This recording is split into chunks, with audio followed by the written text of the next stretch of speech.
Hello, it's take two of 261 days of awesome celebrate success through service. And you know what? I love this. I was just telling Richard, I love this kind of stuff when life presents all sorts of little hiccups. It's a matter of how you go about it. And so let's just recap. Today, as I just said, is day number 261 of 365 Days of Awesome. Celebrate success through service. And today's service hero is Richard Gordon. Richard is a friend of mine. I met him over a year ago. We shared the stage. We had some great discussions, and it's like I've known him now forever. And he's just this amazing person that has a unique background and truly a service hero. So welcome and thank you for being just so stalwart, so calm, so great as we did some troubleshooting and found a way to make this work. Oh, I appreciate that. And the beauty is with this, it's like, we're in the public eye, we're out there coaching, we're speaking, we're motivating. And the key thing is you have to walk the walk and talk the talk. So if we didn't hold our composure throughout that session, then we're kind of not living what we're preaching. So yeah, it happened and I'm fine. I'm fine. Yep. It's like a trial run. Yep. In fact, a trial run that we don't have names showing because he punted and I just have to say, great experience in sharing and showing, just like you just said, Richard, that you got to walk the walk and you got to talk the talk. And whenever you're in the public eye, things are going to happen. And that's really kind of, it segues into what it is that you do. You help to kind of make sure that things run safely and relatively smoothly with the end in mind. Why don't you talk about what it is that you do? Sure. And I'm Richard E. Gordon, CEO of Dojo. And what I do is I take my career as a martial artist for 40 years, and I take all the skills and I help impart them on corporations, corporate personnel, business owners, and entrepreneurs. And I help them deal with those internal dragons that they have inside them. We all have those internal dragons that are fighting in constant battle, negative talk, and all of this stuff that takes us away from our true purpose. And so I've set out on a mission to help people live a happy life. And in that search, I said, okay, what is it that people are missing? And I come up with in my life, and then I look at everyone else that I've coached over these past 30 years, and it's be you for you. And I couldn't sum it up any simpler because people can always ask that question, like, what do you mean? What do you do? And then people ask, what would you do different? And I always look back at it and I'm like, well, if I was going to be me for me, then my life would be happy. But we've all swayed a little bit. We made decisions based on our parents, based on peers, based on our friends. And even if you're not swayed by peer pressure, which I am not, we still move in trends. We still move in popular beliefs. It's not that we're followers, but if something is cool, you're going to go that direction. If something resonates with you, you're going to go in that direction. So my concept of teaching people is to start with be you for you. And once you know who you are, then the rest is easy. I can get you there. But you talk to people, what do you want to be? What do you want to be happy? And they'll tell you, well, my mother told me to choose this school. My father's an engineer. My brother's a lawyer. So that's what I look at as the essence of what I try to teach people is be you for you. And then the martial arts has given me that because people come in all shapes and sizes. And they say, I'm 50, can I do it? I'm 6, can I do it? And yes, because we're going to develop you to be the best 6-year-old you can be. We're going to develop you to be the best 50-year-old you're going to be. So that's the lessons I apply to life. Not everybody's going to be a corporate executive. Not everyone's going to be the CFO. Actually, if you do the math, there's only like one CEO of each company. So that's a lot of competition for that one job. A lot of people trying to get that one job, and it could be a company of 20, 30,000 people. So that's just the logistics, right? And so not everybody's going to be that, but be the best you can be. Be the best file clerk, be the best admin clerk, be the best junior executive, like wherever your strengths are. And then once people begin to realize that, then they begin to live a happier life. Not everybody's going to be the chief of surgery. Not everybody's going to be the head of the law firm. It doesn't mean that you shouldn't strive strive to be you for you, the best you can be. And again, are you willing to commit what it takes to be the top law partner? 80 hours a week, constant phone, constant briefcase, missing events, missing things. Are you willing to pay the price? That's the question only you can answer. So be you for you. And oftentimes we get caught up in the inertia.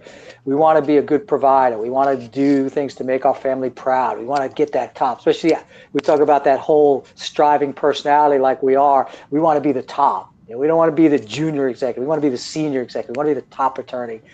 But we have to weigh what price are we willing to pay? Right. And then that's how you figure out how you're going to be happy.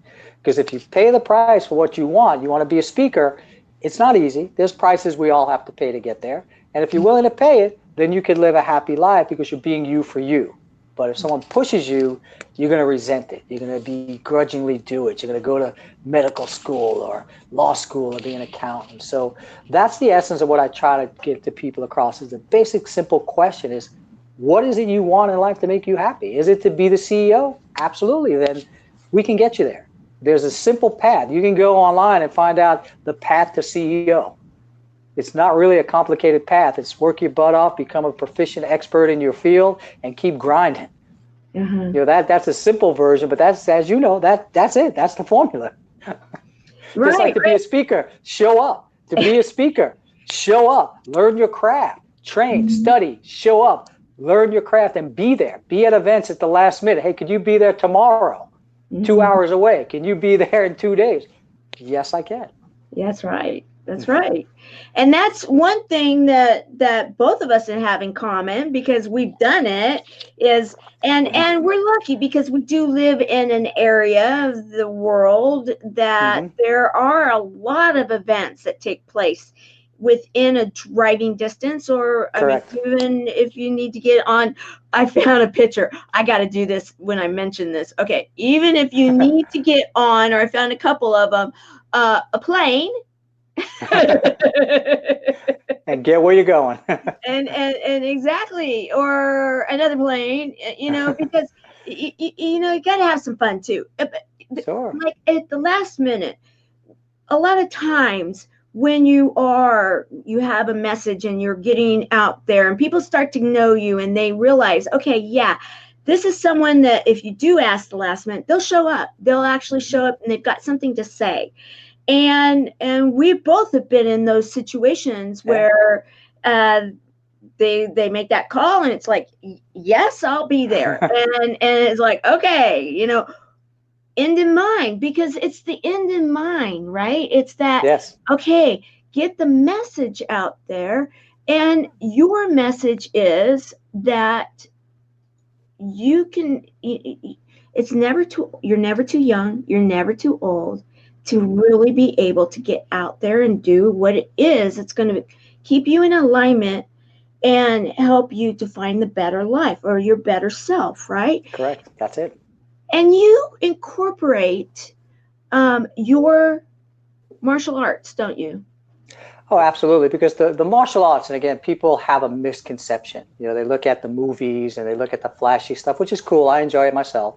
But that's a small part of it. That's a small part of what goes behind it. And so 30 years plus of teaching it and training it over close to 40, the goal is to be the best person you can be physically, mentally, and emotionally. And so that's the skills that carry over to life.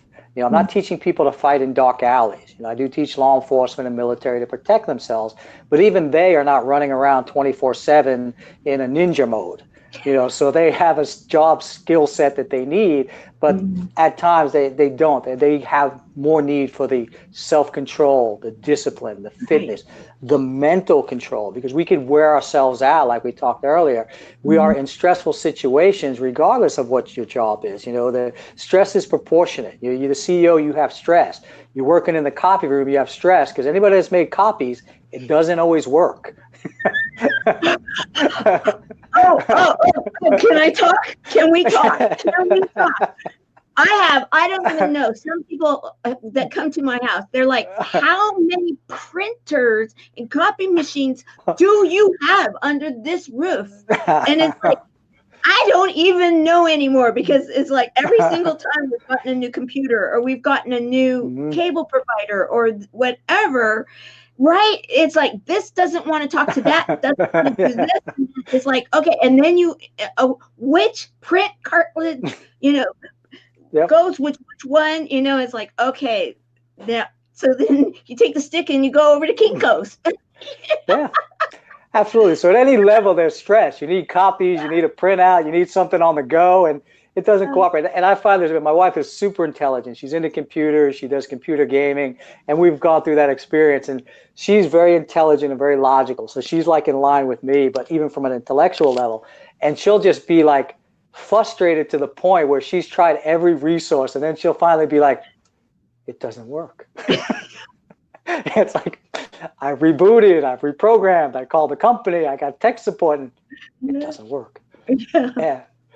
So at any Yeah. level there can be stress. And so it comes back to the mindset. It's the Right. mindset. It could be traffic, it could be wherever you are in life. And that's what I try to do is work with anybody because people think, well, I don't have a high stress job, but they're inducing stress into their lives because they're getting stressed at lunchtime. We've all been there in the corporate world. I've never done the 11 o'clock lunch thing because there's like 50,000 people crashing the lunch counter and people get stressed because they got 30 minutes and they want to order a specialty and they don't have their salad with the chicken and all that stuff. So those are the things like in life that cause us stress. And I get it. I do get it. But mindset one and two, avoid it. Go to lunch a little earlier, pack lunch. So there's ways around you can help people attack the stress. And that's again what the martial arts does. It teaches you to be complete, physically healthy, mentally be able to stay calm and confident. And then the emotional control is the real key to all success in the martial arts. We do a lot of drills to control that emotional. We're emotional people. And just because we're, say, fighters or we're strong or a strong woman like you, we have emotion. And then what happens is, especially I see with women, is they feel society tells them you cannot be emotional. So they're suppressing all this normal emotion. And then you get guys on the same page, you cannot be emotional. So now we're running around suppressing this emotion that is very normal. It doesn't mean go stalk raving crazy. And so I work with people, express your emotion in a normal, healthy way. Talk about Right. emotional maturity is a big catchphrase, but people don't understand that you can't suppress your emotion. I'm an emotional guy, just because I'm hard and stoic and confident. I'm very much in touch with my emotions, but I've learned to control them. I learned to put it in perspective to the outcome, to my goal. And then that's the beauty of the situation with martial arts, because it teaches you to be the best you can be. I don't think about opponents. I don't think about fighting in alleyways. I think about how can I be the best person I can be for my job, my friends, my clients, my wife, my daughter, brother, sister. All of that stuff is what I bring as a martial artist, and like they appreciate my confidence. They appreciate my self-control. We've all had friends you go out with and they can't find a parking space and they're freaking out.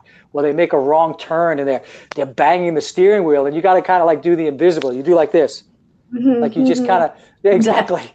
It's like you just kind of sit there and hope the moment passes. I'm gonna be quiet and get small here. Well, yeah, that moment While they have their little emotional tantrum.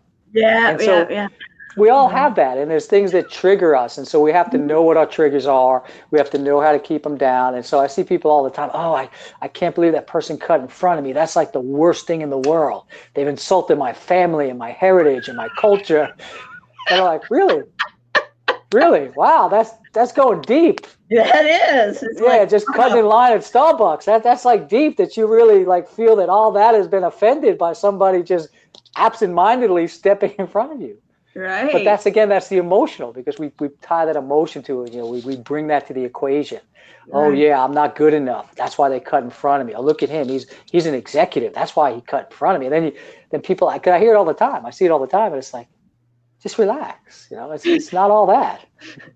I have to just say, I'm laughing at one of my team Tamaras. I have Tamara that she's my vice president of Chemo Buddies for life, and she's here and she's got a sense of humor, and she's like, team, I won't drive in LA. Yeah. It's like, because she just was here not long ago, and we were talking about that very thing. It's like, there's some people that, because she keeps calm, and Yeah. she can, like, well, she was in the military, and a woman that was in the military, and Yeah. has that mindset, like, okay, Uh-huh. how do we take care of the 30,000-foot level, and then drill it down, the end of mine, if you will. And yeah, she's like, did you see that? Like, oh yeah, I saw it. And you kind of wonder, okay, what is it that brought them to that? And we Hmm. can really go there at times, because of, it's like, we've had this discussion, and with, when you are serving people that have cancer, yes, stress, things in the cellular Hmm. level can Yeah.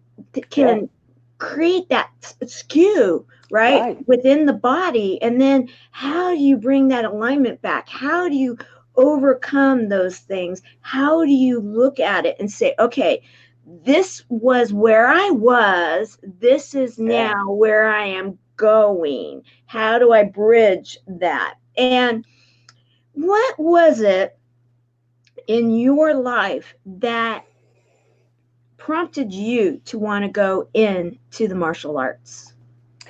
That's a great question, and I've explored it many times, and I trace it back to when I was 8 years old. I was with my dad, and my dad passed away when I was 8. So this is one of the last memories I have with him. We were driving from the park. I grew up in the inner city, Brooklyn. So we're driving, me, my dad, my brother, who was 6 years old. He's 14 at the time. And we're driving past the park, which we just finished playing in, and there's a big ruckus in the street. There's lots of people there, lots of people, commotion, and then cars U-turning, and people fleeing this scene in sense of danger. You could feel it. So my father continues to drive, and we can now see that there's a fight and a ruckus in the street, like 100 people.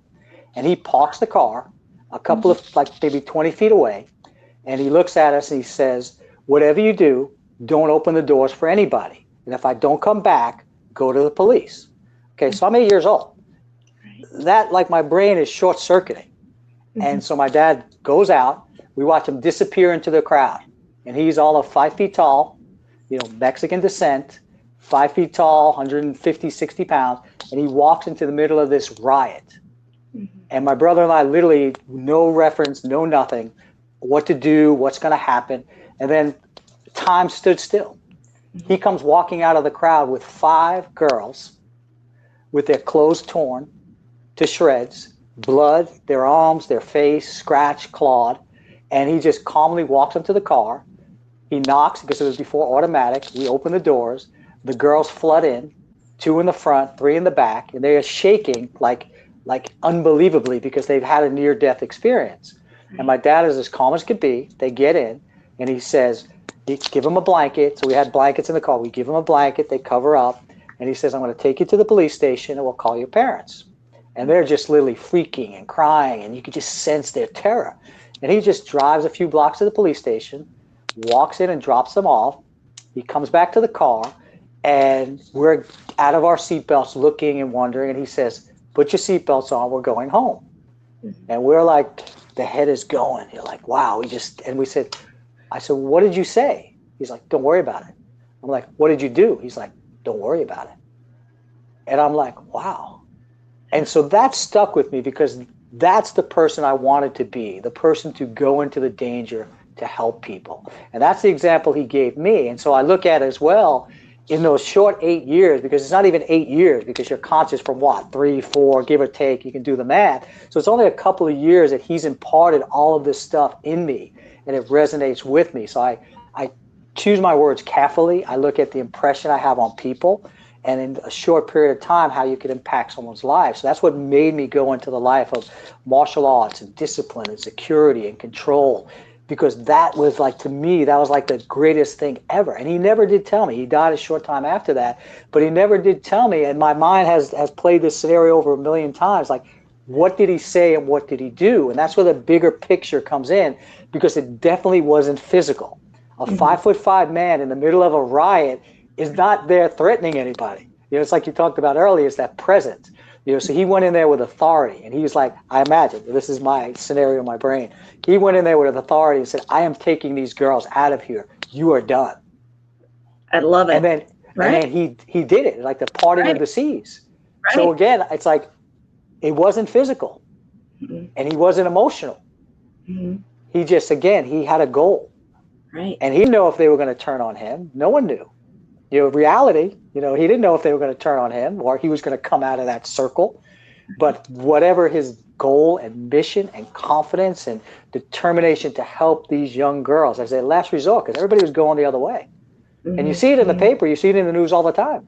Girls are Right. killed in the park, girls are killed Mm-hmm. in public events and concerts and arenas. And he, in his mind, was like, not going to happen. And so that's what got me. And I said, I want to be that guy. I want to be the one to help. I want to be the one to step up. I want to be the one to use my skill set to be able to handle that situation. Because going in blindly is not going to do anyone any good. Because then now Yeah. you're an additional victim. If you Right. don't have Right. any skill, if you Right. don't know how to swim, jumping in to save someone in the ocean is really not the best option. Hey, here I come. No. Oh, by the way, I don't know how to swim. Me too. Oh, me too. Yeah. Yeah. Right. That right there. What a legacy. What a Mm-hmm. legacy Yeah. your father shared with you. Absolutely. And how, I know we've discussed this before Yeah. too, in regards to your youth and growing up Mm-hmm. without your father, how do you believe that played into your choice of where you are today also? I mean, Yeah. the episode, absolutely, yes, Yeah. but Yeah, and that's what's good about the choice. That's what happens. Just like you, your experience helps you to coach and guide other people through situations. And so, yes, with me, and unfortunately, what happened? My brother was 14, my sister was 15, 16. What happened is my dad was 32, went off to work, got killed in a car crash, and didn't come home.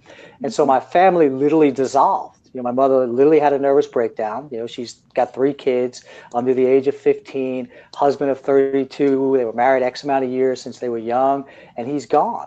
And she's faced with life. So she had a nervous breakdown. My brother turned to drugs and alcohol. My sister got married. As soon as she turned 18, she was married and pregnant.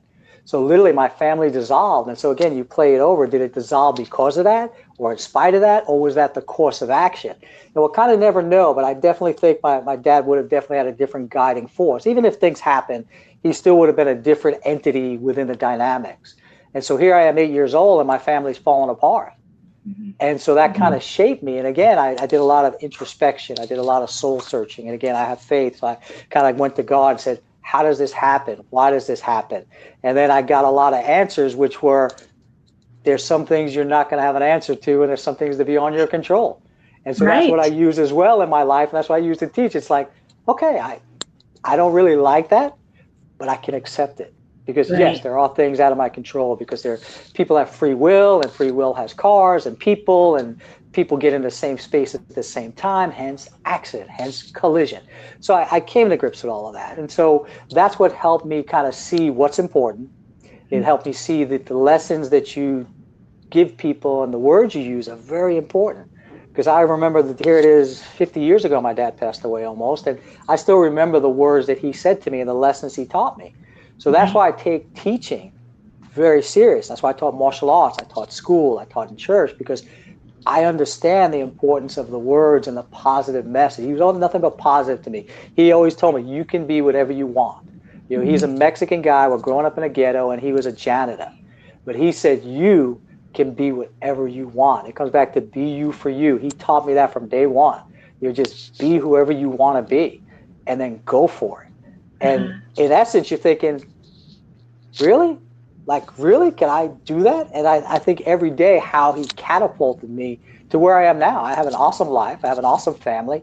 I love everything about it. And I love all my friends. And so I look at that he gave me this, go for it. And so again, I try to use that to coach people and to help people, not my goals, even with my children, I have 3 children, not on what I anticipate for them, but encourage them to be them. be whatever you want to be, but be the best at it. Give it your best effort. And so that's what I try to share with people, because I had a sense of peace, I had a sense of understanding, and I know it's important, just like you do. You know, when you face death, either your own death or a close family member's death, you're like, a lot of this stuff is just BS. It looks a little different to you than it may to someone else, and Yeah. it helps with perspective. Mhm. Now, you mentioned your family. I want to at least touch on something because I always look forward to kind of catching up. I feel like I know your youngest because she's like this amazing stuff right now. Thank you. You guys are homeschooling her, correct? And Correct. then Correct. she's just like off the charts with Thank you. what she's Appreciate up that. to. And what inspired that? Was it her? Was it you guys? Was it a combination? Because there's so many people that think, oh yeah, okay, I have a real bright child, or I have this, I have these abilities. I believe I can do a homeschooling thing, and then they get in the middle of it, and I have known so Yeah. many that get in the middle of it and it's like, help, Yeah. and you guys seem to be doing it in a way that when I'm like, oh, there they are. Ooh, that looks like fun. Ooh, good job. So let's Yeah. talk about No. that for a minute. Yeah, no, I appreciate you asking. And Alexis just turned 13 last week, and she's been homeschooled from day one. And so you hit it right on the nail on the head, because there's a combination. You know, of course, at pre-kindergarten, she didn't make the decision, but the way we looked at it, she's like me and she's like her mom. We're very creative. Our brains going a million miles an hour. We need to learn 10 things at one time. And so we kind of knew that school really wouldn't work for her to sit down, just listen, shut up, and just follow this path. We knew that that would be like very difficult for her, as it was for both of us, but we had no choice in the day. And so we like, okay, let's do the pre-kindergarten thing. Let's do the kindergarten thing. And then it just became the perfect fit, because it was her personality. And luckily my wife is calm like me. She's got a martial arts background. She's technically inclined. So we're both approach it. And so it allows her to have the best of both of us, learn and be creative and not be stifled. And then, nothing against the school system per se. I respect teachers. I taught school. I love what they do. But again, we all could acknowledge that they're limited in their resources. They're limited in the curriculum that hasn't changed. So I always make sure I'm clear on that, because sometimes people think I'm anti-school or anti-teacher. No. It's just the school is a very big machine, and it needs to make some changes. So again, I think we could all agree on that without people getting like insulted. So no, it has nothing to do with me turning my back on the school or thinking that she's too good for the school. Absolutely not. They're brilliant teachers. They're brilliant people I know. But we just felt with her personality that she'd be better served at home. She's not dealing with the issues in the school. She's not dealing with a lot of things that 13-year-old girls do. As you know, it's very difficult for girls going through that hormonal phase to be in school. And to be dealing back to peer pressure, whether you succumb to the peer pressure or not, it's all around you.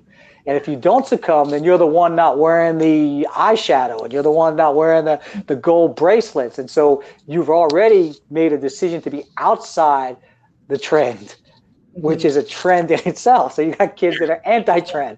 So with that, she doesn't have those distractions. So she focuses on school. She's very bright. She does her work. She learns her school. And then we're able to infuse family time. We're able to infuse the life lessons. And it's the beauty, as you know, with kids, she thinks I'm like just full of it, like nothing I say is valuable, nothing I say is worthwhile. And so, and I dance funny, I can't sing. So it's all of that is just part of the fun process. It's just part of the process of, giving her what we feel that she needs, and she'll siphon. Again, we teach her to be an independent person, be you for you. You can be whatever you want. She had gone to acting school for years because she thought she wanted to act. So she was going to acting school, private lessons. And then she decides, she's like, I don't really want to act. And we're like, okay. And she's like, really? And we're like, she's like, but. I'm like, but nothing. You wanted to explore it. You got lessons. I said, and guess what? The teacher, who was pretty magnificent, taught you posture, diction, projecting, eye focus, spotting. Guess what? That stuff comes in handy in life. Right. So we didn't do it just to make you a Disney actress. We did it to give you life skills and be able to make choices. And she might come back later and say, I want to kind of get into the acting field. But either way, and she was kind of shocked when we said, we're good. We said like, give away like a month. We like finish the next month of lessons and you're done. And then she was like, wow.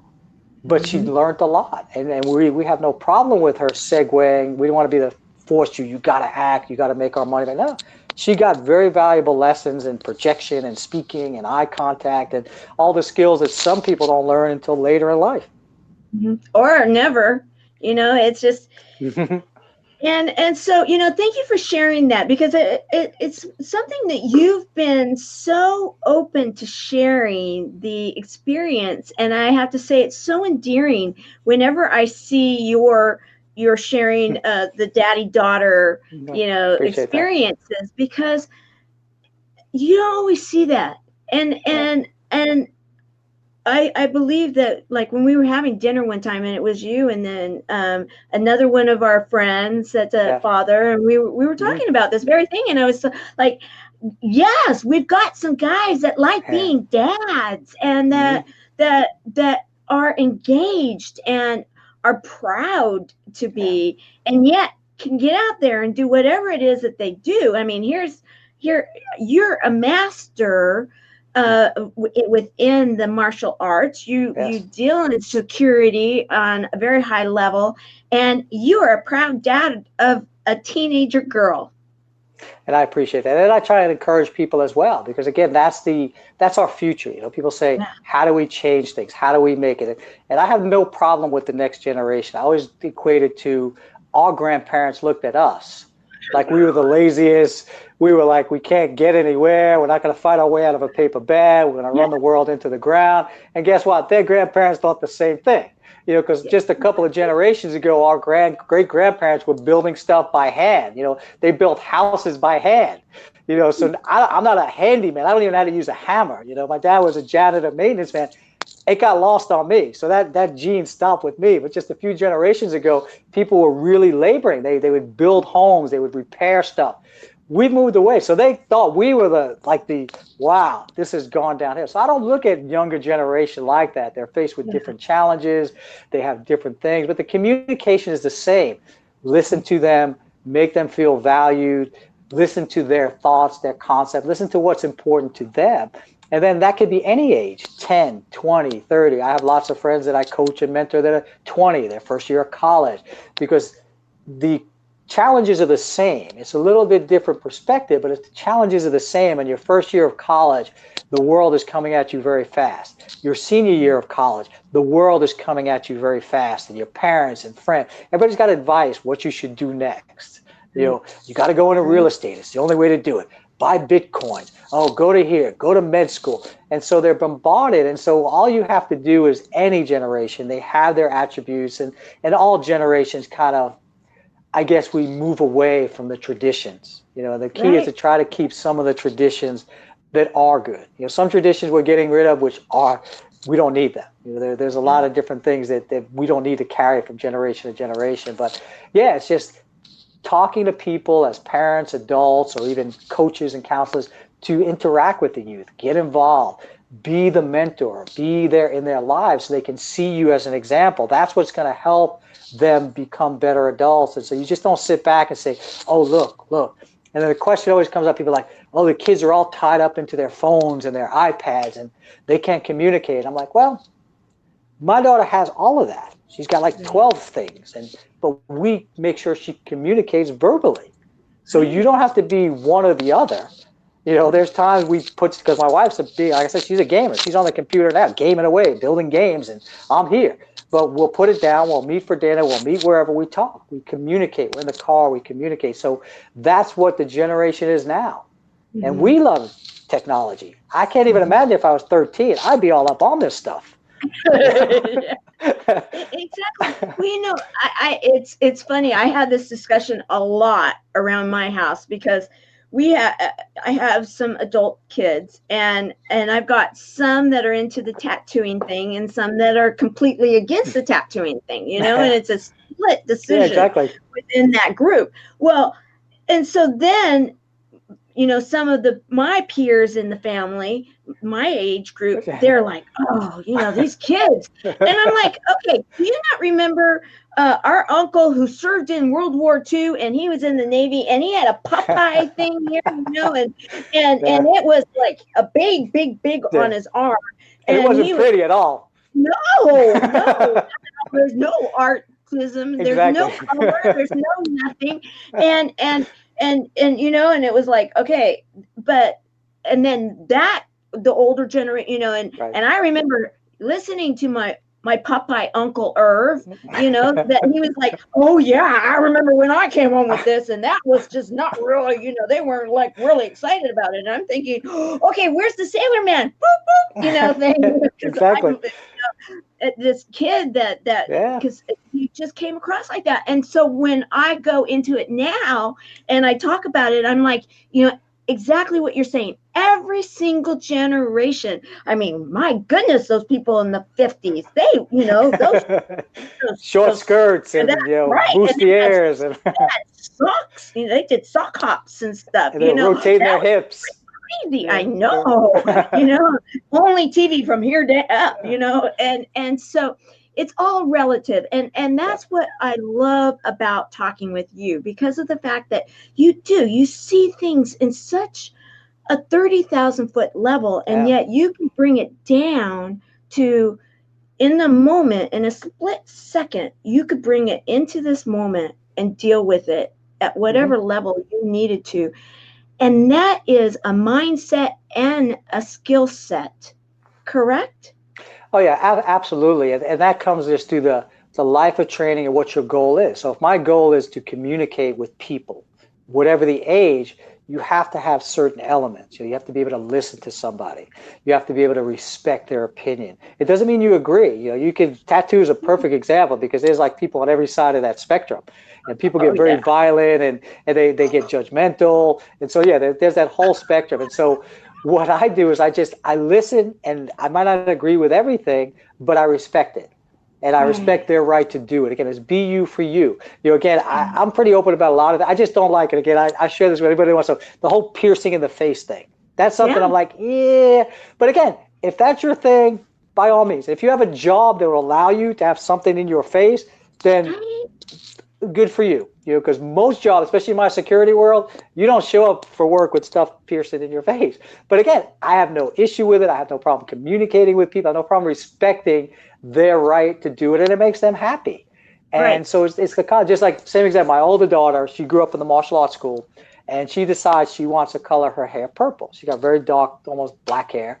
I'm like, okay. So I had one of my friends who had a couple of daughters. They go over there, they do the little dyeing party. So she comes to the school with this purple hair. She's about 13 at the time, and she comes into this conservative martial arts school thinking that she's going to be like radical.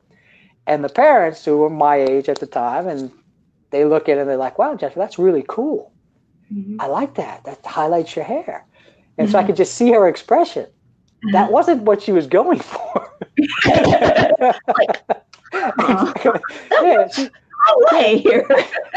was going for the little, shock value of radical. And then even funnier, like there's a lot of boys at a martial arts school, of course, and they liked her. So then the mothers tell me the next day, they're like, oh, you're going to love this. I'm like, what? They're like, oh, little Joey wanted me to dye his hair like Jennifer. So now we got like 5 or 6 boys running around with a little purple streak in their hair, different colors in their hair. And so it's the same concept. No parents freaked out, because we're all kind of the same mindset, and nobody freaked out. And basically one of my friends was like, I'm not really crazy about my son having purple hair. She said, but it's going to wash out. And like whatever, she even knew the cycle because she dyes her hair. She's like, 4 weeks, it's going to wash out. And she's like, so let him be, let it go through the phase. And so it was the funniest thing, because none of us blinked, and then it just literally ran his face. It was there for like a month or two, and then it was gone. Because it really is an expression. It was a fun thing. We didn't see it any other way. And so it could be the hair, it could be the piercing, tattoos are permanent, but it could be the tattoos, the shock value. And a lot of people do it for expression. So I asked questions about tattoos. Where did you get it? What made you get it? Especially the older guys at our age, they got the Popeye, and they got the Tahitian girl. That's a big Popeye. Oh yeah. And they'll say, oh, I got this in the Philippines. I got this in Korea. There you go. Yeah. Yeah, so they got their story that goes with it, and you can see the twinkle in their eye. They remember back when, and so yeah, it's about relating to people. It's about communicating at any age, and it's about giving people the opportunity to express themselves freely. Because there's nothing worse when someone asks you a question, and I love this happens online a lot. People will ask you a question, and you give them your perspective answer, and then they start attacking you, and it's kind of like, didn't you just ask me a question? And didn't I just answer it? And now you're challenging my answer to your question. Like, so it's already like loaded. And so no one likes those engagements. So when I talk to kids about music, what music do you like? And I listen to it. I love all kinds of music. Some I don't like, but I listen to all music and have them explain it to me. And they get excited because I'm listening. And this artist, this techno, this guy, this group. And it's a way to communicate, but I have to be open-minded. I'm not judging their music, that it's awful, it gives me a headache. It might do all that, but that's not the point of the conversation. The point is to open up, to communicate, and to learn. And so the art of communication has gone a long way. And I always equate it back to martial arts. And you alluded to this earlier, my essence of martial arts is to communicate. Do not mess with me. Right. Do not mess with my friends. That's it. That's how I communicate. I don't need to be physical. It could be my posture. It could be my look. And we all have the look with kids. It's kids and pets. You give them that look, and then they know, like, okay. So it's still communication. So you're communicating to people. Don't go there. I love the old talk to the hand reference back in the day, because that said it all. It's like, yeah, that's good. It's like, I had enough. Like, talk to the hand.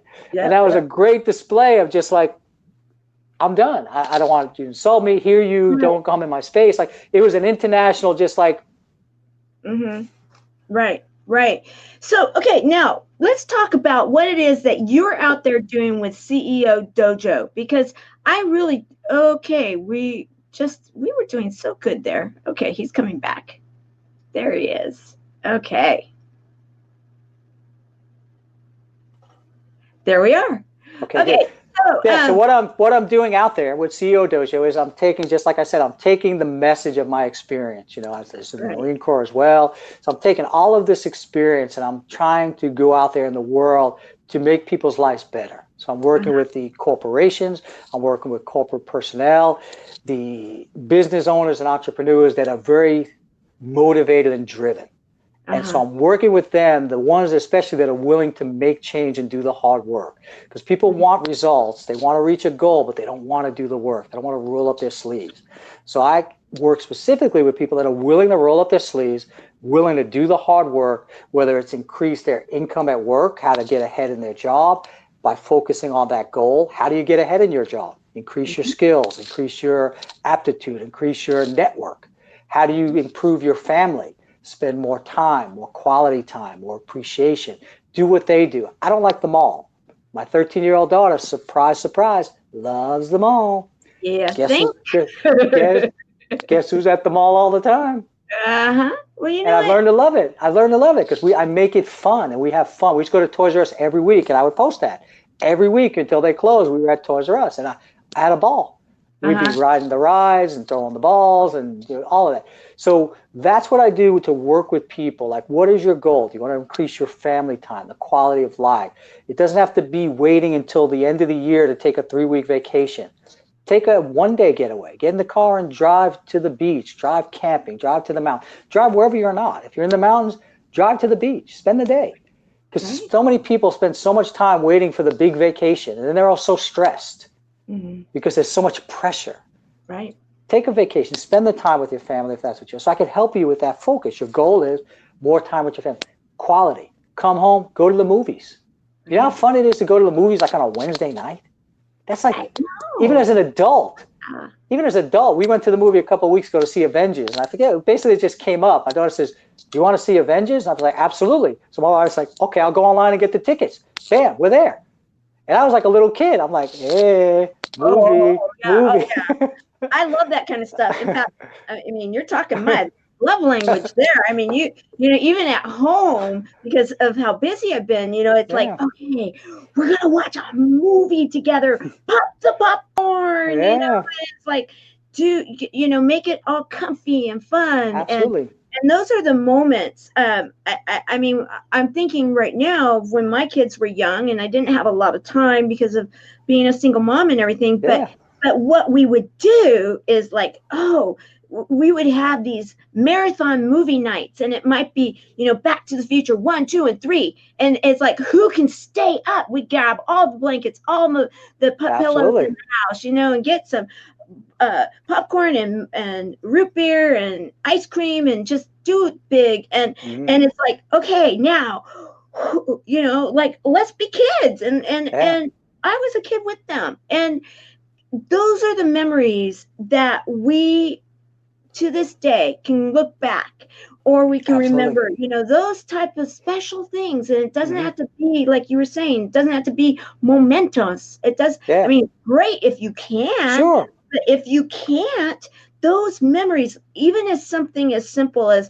when my kids were very young, and we didn't have cable, we just couldn't, we didn't, Yeah, but we had movies, and we had a Disney collection. And of so course. every week on Monday night, one of the kids got to pick which movie we would watch, and all the other ones, and there was a difference in ages, but all the other ones had to be okay with that movie that night, Yeah. because they knew that they would get to pick another time, right? Well, it's really interesting. During that time, it wasn't necessarily always their favorite. It just depended on whose week it was, how Right. excited they were. But now you talk to them, and it's like that was one of the best nights that when they were growing Absolutely. up, because it's that memory, it's that Hmm. time together, and it's so important. And so as you get out there and you're working with these people, I want to bring up the fact that you know a lot of people in San Diego, don't you? Or in I just do know a lot of people, all in general. Yeah. in I general, like I like knowing people. I like meeting people, and it's fascinating to me. and you have, I do know this, you are very, very, very well respected and I very, appreciate that. very Thank you. well liked. And I am so thrilled to be finally honoring you as you should be honored, Thank you. because you are truly a service hero out there making a difference and helping people to feel like more in line with themselves, to be able to be the best you that you can be, Hmm. and you actually, now, okay, he'll be back. He'll be back. And if you guys, whoever's here, if you want to hashtag live, hashtag replay, I would love it. We've been having a few technical issues, as anybody that's on my page can see, because this is take 2 of our show. However, I think you guys can see why it is that I really wanted to keep pushing through, because Richard is one of the kindest hearted individuals that also you want to have as a friend in a sticky situation. Well, you want him to be your friend anyway, but I mean, to learn from this man is to learn amazing life skills. And so, okay, you're back. I'm back. Okay, Hmm. what I wanted to ask about is Sure.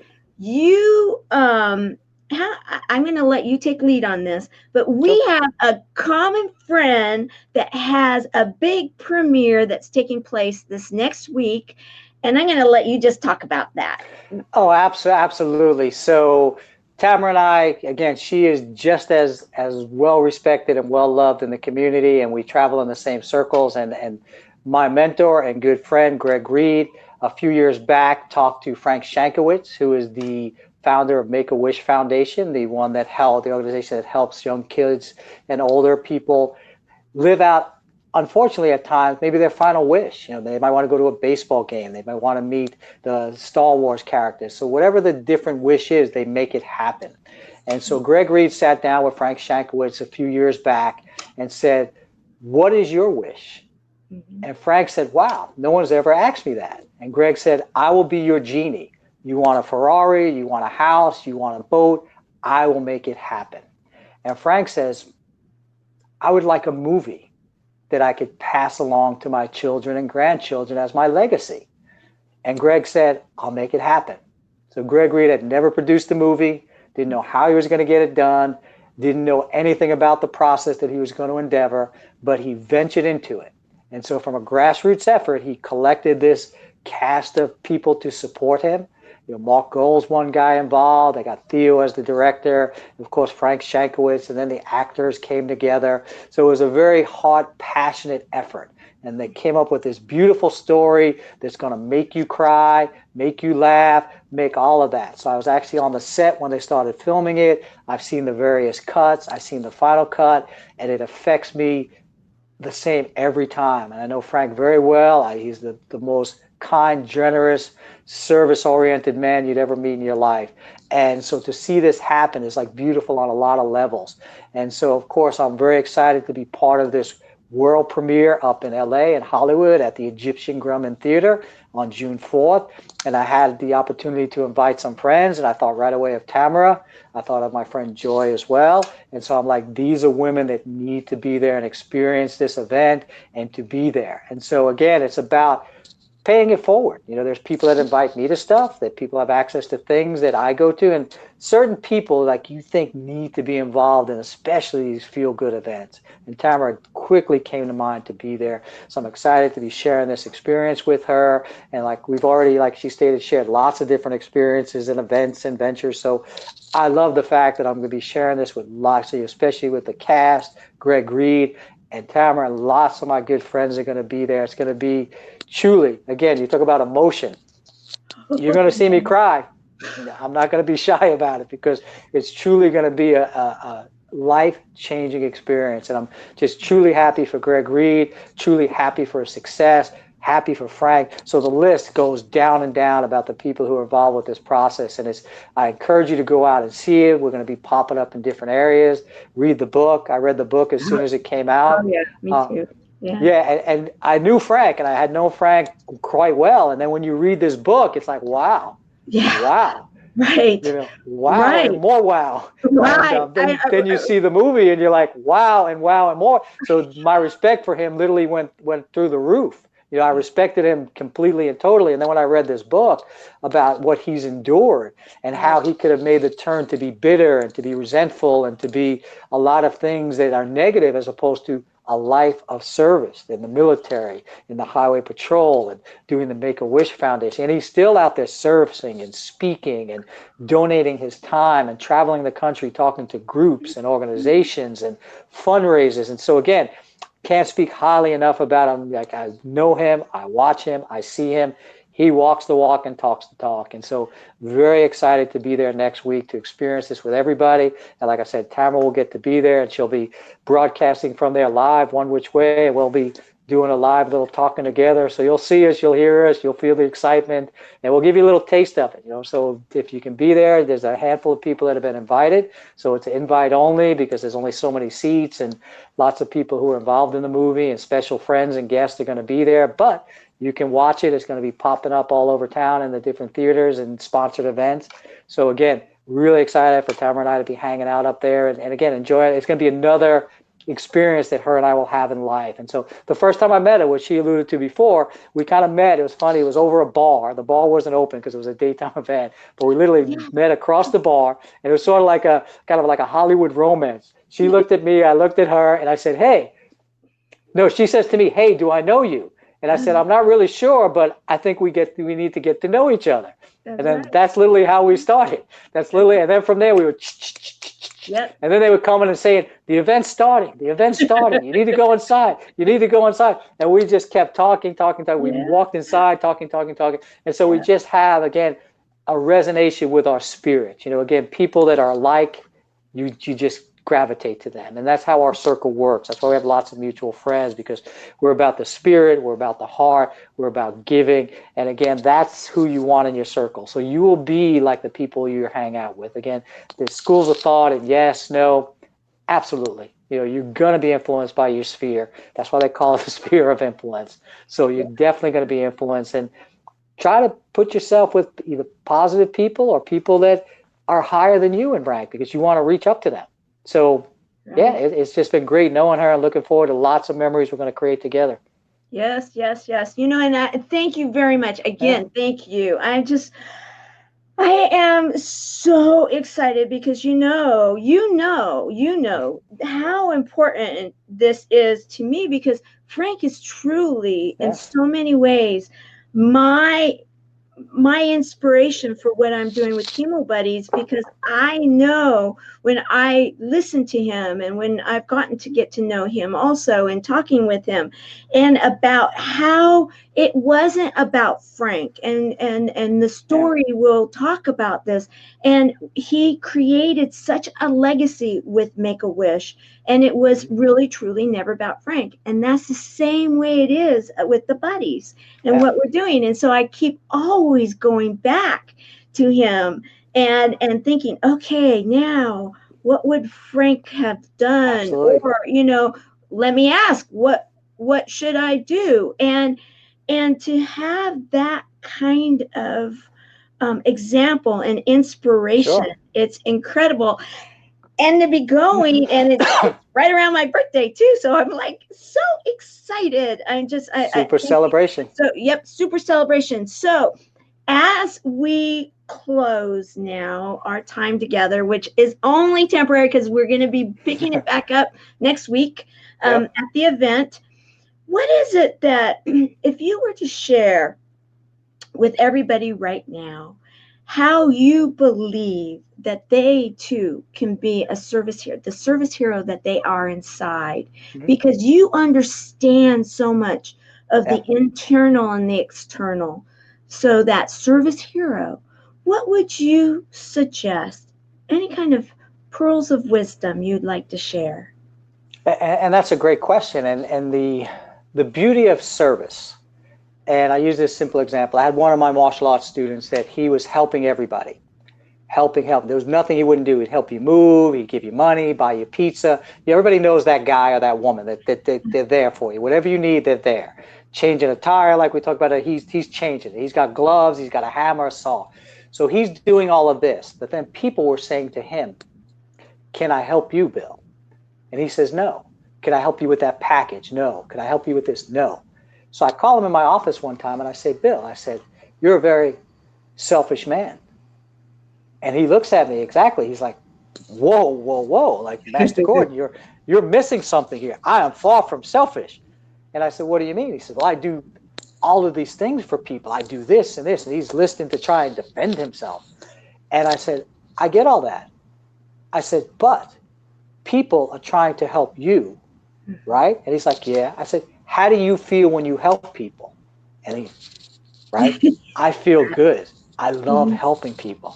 I feel so much satisfaction." So I said, "So why are you denying other people that?" mhm.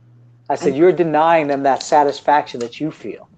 And he was a very intelligent man. He was a nuclear engineer. So his brain is just like short circuiting. And Yeah, he's like, wow, you're right. yeah. So with that, the beauty of helping, and it comes back to be you for you, we Mhm, all can help in a different way.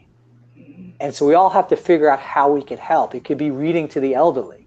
It could be picking up groceries for the elderly. It could be mowing the elderly's lawn. And that's just one little category. It could be helping your neighbor babysit her child because she gets home late from work. So there's all those little things that once you start looking at just doing and just bringing happiness, so letting people help you. mhm, Because a lot of times people, "I got it. I'm good. I'm a proud single mom. I'm a proud single dad." Put that ego aside. And once we let people help each other and we let each other help each other, like if I'm not letting you help me, you say, "Hey, Rich, I can help you with that." "No, I'm good." Then the cycle stops. right. So you want to make sure you keep the cycle going both ways. It's kind of like return the favor. And it doesn't mean tit for tat and I give you five, you give me, because that's not a favor. That's just like a broker, but Right. return the favor. However, like I said, I'm not a handyman, no claims to be. So people help me. I have Mhm. friends that help me fix stuff Uh-huh. because that's what they do. And I Right. allow them to help. They're like, "Hey, can I come fix that?" And I'm like, "Yes." And then I will help them in ways that I have a skill set. So basically, allow yourself to be helped, because that's the one thing. So even if you're in a charity field, a lot of times you're like, "I can do it. I can carry it. Put it on my back. I'm going to take this charity to the next level." And people say, no, let me help you. You're like, no, this is my charity. This is my good deed. I'm going to be the good deed doer. I don't want to share this glory with you. I'll share all. Anybody wants to come? I'll share all day long. Okay, but keep going. And so that's the point, because once you become truly a giver, then you realize that you need other people to help and facilitate this cycle. So be open to getting help. Be open to giving help, and it becomes a cycle. So that's why I encourage people. And people say, well, I can't do it. I don't have money. I don't have skill set. There's something you can do. Bring someone chicken soup that's not feeling well. And then that's a cycle. Right. That's something you can do to make someone happy. Read for someone. I knew people that would read for elderly people. They couldn't see. So they would read to them. And so all these little things, because we think, again, it comes back to the simple cycle of spending time together. This simple thing, mow somebody's lawn. I had a friend in the military, and we kind of shared trailers in the middle of this grass, and he would come and mow my lawn. I was the happiest guy in the world. I come from New York City, so I'm not really a lawnmower guy. And so when he did that little patch of grass, I was like dancing and singing, and he thought it was no big deal because he grew up in a farm. So he's like, dude, it's like 12 feet of grass. And I'm like, it's 12 feet I didn't have to do. Man, you made my life. I don't have to start the mower. I don't have to smell like gas. I don't have to get grass on my sneakers. And he literally was like perplexed, because he's like, just like a little patch of grass. Right. So even those simple things make a big difference in life. So start out small, start out simple. Like Frank started, Make-A-Wish started with one child came to him. He didn't have the concept or the idea. They said, hey, this kid wants to be a highway patrol, and he's unfortunately maybe not going to live. And he's like, cool, let's do it. And then from there, it was like, well, we can replicate this. And then that's how things start. So be open. That's the one thing, because truly people who are servants allow people to help them as well, because otherwise the well runs dry. Right. If you're that person who's constantly serving, then you're going to run dry, and you're not going to have enough to give anymore. So you have to be open to receive. Because you always see it. Everybody has the grandmother who's in the kitchen cooking for 70 people, and she's serving plates and cooking meatballs, and she don't want to sit down. And Grandma, I have a plate. Grandma, let me get you. No. Again, that's a generational thing. That's the old school. And so again, I had a couple of grandmas like that, and an aunt, great aunt. Yeah, that's what I'm saying. So yes, that whole generation. They're like, no, I don't need any help. And so again, good, bad, otherwise, you wanted to help. You wanted to get in there and be side by side and help them. So allow yourself to be helped, and then you will be able to help more people. Because now if I let you help me, that's already magnified. Now I'm helping somebody with you by my side.